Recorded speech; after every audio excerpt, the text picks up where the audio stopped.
तब उनके भाव समझ ले, राम रहस्य बलवा। हर दम बोला शिव बम बम बम बम। क्या पढ़ना है ओम बम, क्या देखना है ओम बम। हरे कमल के योग में भी योग ना भुला। सावन का महीना चल रहा है, यानी बाबा भोले का महीना। और ऐसे में हर कोई चाहता है बाबा भोले से एक बार दर्शन कर लें, उनका आशीर्वाद पालें। जनता, नेता, हर कोई इस लाइन में लगे हुए हैं कि बाबा भोला का एक बार दर्शन हो जाए, उनका आशीर्वाद प्राप्त हो जाए। ऐसे में मनोज तिवारी, जो कि पहले सिंगर रह चुके हैं, सिंगर के बाद देखिए अब वो नेता बन चुके हैं, सांसद हैं इन दिनों।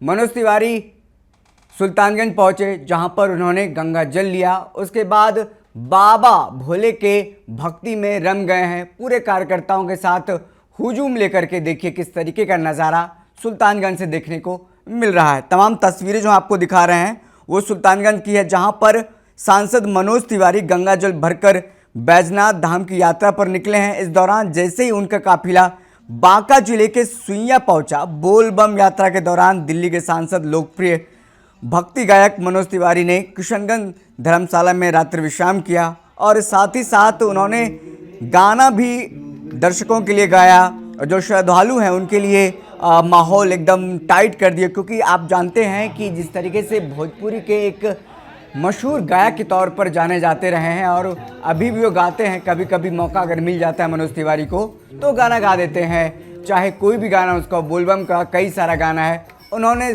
श्रद्धालुओं के बीच में गाना गाया है, प्रसाद ग्रहण किया है।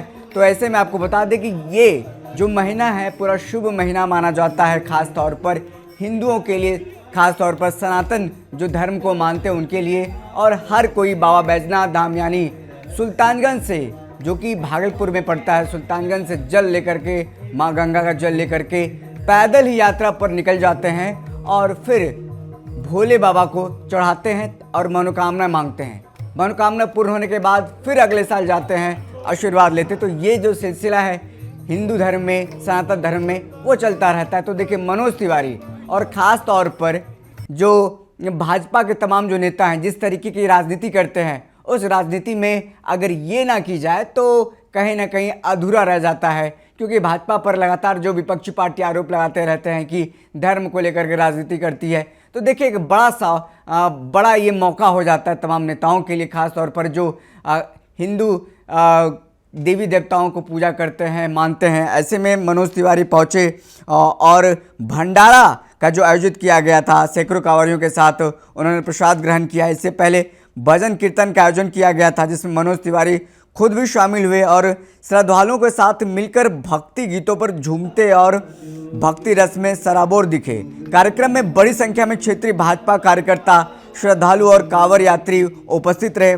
भाजपा कार्यकर्ताओं ने पुष्पगुच्छ भेंट कर मनोज तिवारी का भव्य स्वागत किया। उन्होंने कहा कि बाबा धाम की यात्रा आत्मिक शांति और भक्ति का अनमोल अवसर है, जिसे पूरा श्रद्धा भाव से निभाना चाहिए। यात्री विश्राम के दौरान मनोज तिवारी कई भक्ति गीत प्रस्तुत किए। विशेष रूप से डूब जा रे मनवा डबरू वाला भेष में श्रद्धालु झूमते नजर आए। कई लोग तो मोबाइल से वीडियो भी बनाते नजर आए। पूरा माहौल जो है वो सेट हो गया था, भक्तिमय, भक्ति रस में और उमंग से भर गया था। कार्यक्रम में श्रद्धालुओं की भारी जो संख्या है वो देखी गई। तो साफ तौर पर देखिए जिस तरीके से इन दिनों पूरा महीना जो है सावन का महीना चल रहा है, यानी बाबा भोले के रंग में हर कोई डूबा हुआ है। तो इसी क्रम में देखिए कई जो खबरें आती है वो दुख करने वाली खबरें आती है। कांवरिया को जो बस जाते जाते रास्ता में ट्रक से टकरा जा रहा है, कई लोगों की मौत भी हो जा रही। लेकिन तमाम दर्शकों से आग्रह है कि जब भी आप ऐसे यात्रा पर निकलें, बाबा धाम की यात्रा पर निकलें, फिर कहीं यात्रा पर निकलें तो सुरक्षित यात्रा करें। और जो चालक हैं आपके साथ, जो चालक जा रहे हैं, उनको नींद पूरी होनी चाहिए। ये खबर इसीलिए हमने आपको बताई और ये बताने का जो नज़रिया साफ है कि दर्शक न्यूज़ चाहता है कि हमारे जो दर्शक हैं, जो देखने वाले हैं, उनको जरा सा भी कोई ऐसे पूरे जो धर्मावलंबी हैं जा रहे हैं पूजा पाठ करने के लिए, आपको कोई दिक्कत ना हो। फिलहाल इस खबर में इतना ही। देखते रहें दर्शक न्यूज़। बहुत बहुत शुक्रिया।